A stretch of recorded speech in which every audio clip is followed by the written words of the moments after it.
Donc, bonjour! Aujourd'hui, dans cette vidéo des trouvailles du canidé, on doit être rendu à 74, 75, ça fait tellement longtemps j'en ai pas fait un. Euh, M'en veuillez pas, mais les 2 derniers mois, pardon, j'étais assez... voyons, j'avais très peu d'argent, donc bah voilà, je peux pas acheter des choses si j'ai pas d'argent. Donc, j'ai maintenant que j'ai de l'argent un peu, je peux aller m'acheter quelques trucs et cette semaine c'est surtout des livres en fait. Euh, donc on va commencer par ce qui est ici. Ça par contre non, ça je me suis trompé, c'est pas ça que j'ai eu. Donc j'ai trouvé plein d'adaptateurs. Euh, donc surtout des séries 25 broches vers série 9 broches. Ça, c'est toujours pratique à avoir. Et ici, on a l'inverse de ce genre d'adapteur-là. Mais, voilà, je sais pas pourquoi ils ont fait ça. Euh, voilà. Mais voilà, c'est là. Et je comprends pas trop l'utilité, en fait, ce genre de truc-là. Je suppose que ça permet de transformer un câble 25 broches en une prise 9 broches, mais bon. Là, j'ai trouvé un autre convertisseur DIN 5 vers PS2. Ça, c'est toujours pratique à avoir. Ça, il y en avait deux. L'autre, il est ailleurs. J'ai essayé de les tester, mais ça fonctionne pas. J'ai essayé sur plusieurs souris d'ailleurs. Je sais pas si c'est parce que mes souris supportent pas le protocole série ou si c'est parce que ce genre de machin-là est pas, il va pas vers les mêmes pins, mais je serais surpris. Et un autre, voilà, série 25 vers 9 broches.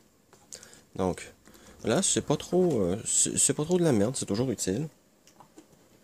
Et voilà, Molex vers lecteur de disquette. J'ai trouvé une boîte de disquettes neuve. Ouh. Donc, des imations. Euh, la date est inscrite, ça dit 2002 ici. Voilà. Donc, les fameuses disquettes colorées qu'il y avait à l'époque. Donc, j'ai les néons. Voilà, j'avais oublié comment ils les appelaient. Et faites aux États-Unis, bien entendu, mais il doit être écrit qu'il y a des pièces qui viennent d'ailleurs, je suppose. Ah non, fabriqué aux États-Unis, il n'est pas écrit qu'il y a des pièces qui viennent de l'extérieur. Ah bah. Donc voilà, je les essayerai. Franchement, je crois pas qu'il y en ait de mauvaises. Il doit en avoir qu'une qui a rendu l'âme, puis ça doit être tout. Donc voilà, je vais l'ouvrir plus tard et tester les disquettes. Et ça va être les disquettes que je vais utiliser pour des projets divers et variés. Là, c'est pas le genre de disquette que j'utilise pour garder les données à long terme. Pour garder les données à long terme, j'utilise mes vieilles disquettes des années 80-90. Ceux-là ne meurent juste pas, veulent pas mourir. Tandis que ça, j'utilise ça pour transférer des petits fichiers entre ordinateurs. Donc, je suis toujours en train d'écrire dessus et voilà. Hop, ici. On a une petite boîte. Ceux qui ont connu l'époque doivent reconnaître ce genre de boîte-là. Ici, il y en avait partout, fut une époque. Euh, et cette boîte-là, c'est du VGA. Voilà. Donc ça tombe bien parce que mon KVM a rendu l'âme. Donc voilà. J'ai besoin un autre séparateur. Donc bon, malheureusement, j'ai pas le PS2 et tout le tralala, mais bon, je m'en fous un peu, c'est pas très très grave. Et voilà, vous pouvez voir, j'ai payé 4$, c'est un peu cher, mais j'ai besoin d'un séparateur pour le VGA.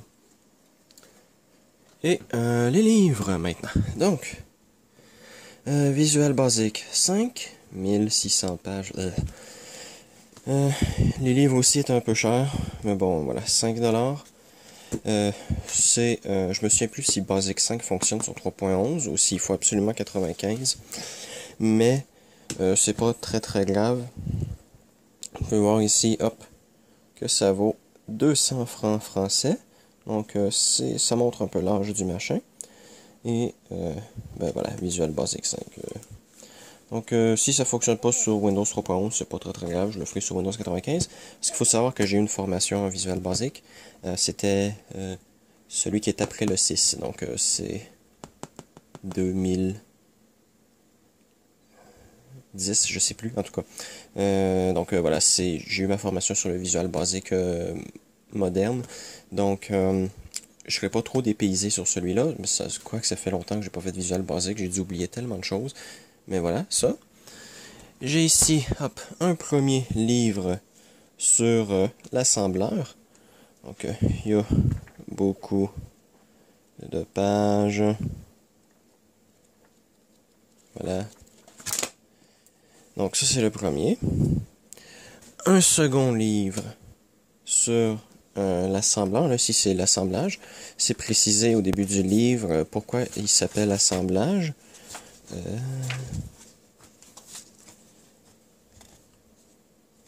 Voilà. Donc, ici, on est à l'explication assembleur. Donc, le passage de l'une à l'autre des formes du code est depuis le début de l'informatique réalisé automatiquement par la machine qui exécute. Pour ce faire, un programme particulier nommé assembleur. L'assembleur, en fait, a deux fonctions. Il assemble le code et le désassemble. Donc, voilà. Donc, puis à la page d'avant, il explique aussi un peu l'assemblage. Donc, en gros, en fait, si j'ai bien compris, il dit que ça s'appelle l'assemblage et que l'assembleur, en fait, c'est le programme qui compile, décompile et fait les trucs qu'on n'a pas à s'occuper. Donc, voilà. C'est pour ça que le livre s'appelle assemblage. Et on a des exemples de code. Ça, c'est intéressant. Puis en plus, c'est pour des multiprécisions. Donc ça doit être utiliser la FPU. Simulation Minsky, intéressant. Il va falloir que je me trouve un programme pour compiler de l'assembleur. Et ça, d'ailleurs, c'est de l'assembleur pour 80, 88 et 80, 86. Donc, je pourrais faire ça sur le temps 10 000. Si je veux, ça va fonctionner. Donc, voilà, plein d'explications et tout et tout. Donc, voilà. Et ici, un livre de la programmation en C. Donc, ça aussi, c'est assez bien. C'est un truc que je vais essayer à un moment, faire du C sur un 80-88, donc le temps 10 en soit, et faire des programmes pour les PC XT. Franchement, l'assembleur, je vais pas m'y mettre tout de suite. Déjà, je vais recommencer par faire du Visual Basic. Et après, je vais peut-être... Pardon. Je vais peut-être m'essayer à faire du C. Donc, on a les pointeurs, les tableaux, structure, les fonctions, structure de contrôle, entrée et sortie. Voilà quoi, c'est un assez gros livre. Et il y a encore l'enveloppe à remplir pour envoyer à McGraw-Hill. McGraw-Hill, vous connaissez probablement si vous regardez les épisodes Computer Chronicles sur YouTube.